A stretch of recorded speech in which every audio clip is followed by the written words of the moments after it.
Asset managers are rushing to launch more active ETFs. But what does that mean for the industry? This is Inside ETFs, and we're talking about the shift from passive to active funds. According to Morningstar data, 3/4 of the 376 new ETFs launched in the US in the first 9 months of this year were active. That means fund managers are picking stocks or following an investment theme, rather than simply tracking an index. That is a big shift. When US regulators opened the door to these funds in 2019, almost 2/3 of ETFs were passive. Well, Lotfi Ladjemi is Vice President of ETF Distribution at Franklin Templeton. Lotfi, what's driving this change? Well, we're seeing a major evolution in the ETF market right now. For many years, ETFs were almost interchangeable with passive investing, index tracking. But that's changed significantly. Investors today are using ETFs as these precision tools inside portfolio construction.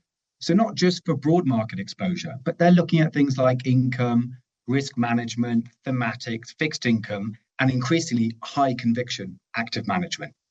And this shift is being driven by the demand for investment solutions that are transparent, that are cost efficient and operationally robust.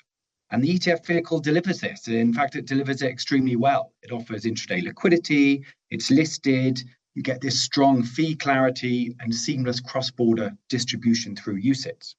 So as a result, ETFs have become the preferred vehicle for a much wider spectrum of strategies than we've seen historically. And, we're clearly seeing this reflected in the numbers. I mean, in Europe, active ETF assets have grown roughly sevenfold since 2019. That's a compound annual growth rate of 40% over 5 years. So passive ETFs remain very much in demand, but active ETFs are growing at a faster pace. And investors are increasingly looking for outcome-oriented tools that help them navigate today's more challenging environments, for example, volatility or high interest rates environment. So what investors are looking for, and what we see here at Franklin, is they're looking for purpose-built active strategies. So this could be enhanced income, consistent income, lower volatility, defensive characteristics, quality tilts with factors, or high conviction stock selection. So the growing demand from investors is for active skill and ETF efficiency. And these needs are coming from institutions, wealth managers, and an increasingly important channel is the retail investor. So what active strategies have you found particularly popular this year? Well, we found that concentrated US equity strategies such as small caps are becoming more popular. We've also seen US income strategies within an active ETF wrapper becoming more popular. And we've also seen broad demand for income as well as a general theme. You mentioned this was growing among retail investors. Who's the customer here? Are we seeing younger investors or perhaps those who have less capital to start with buying into ETFs? Well, that's an interesting point. I think we are seeing the rise of retail adoption via these digital platforms, and it's becoming a major force in the UK and Europe. So we have these digital first platforms such as Trading 212, Invest Engine, eToro, and they've transformed investor behaviour. So they've opened ETFs to a completely new generation. So we have these younger investors, we have these DIY investors, digital managed portfolios.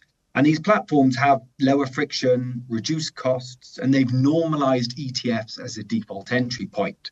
In fact, here at Franklin, we partnered with eToro to launch target-dated ETF portfolios specifically designed for a digital native audience.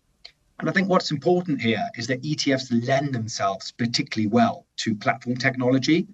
They're transparent, they're liquid, they're easy to trade, and they fit the mechanics of these modern investing apps particularly well. Now, more passive fund tracking has usually been seen as a safe strategy. The further we move away from that, aren't investors being exposed to greater potential risk? I think that active and passive strategies both have uses within a portfolio. I think it's important to make sure that portfolio construction is robust and that you're meeting the investor needs through the selection of funds. But that could be both passive and active. And I think a well-diversified portfolio, both passive and active, can actually provide the robustness you need for multiple market cycles. How are you expecting the market to evolve in 2026? Are we going to continue with this move towards more and more active funds? We see this trend continuing. We think there's historically for the last 5 years been a compound annual growth rate of 40%. That's an extremely high.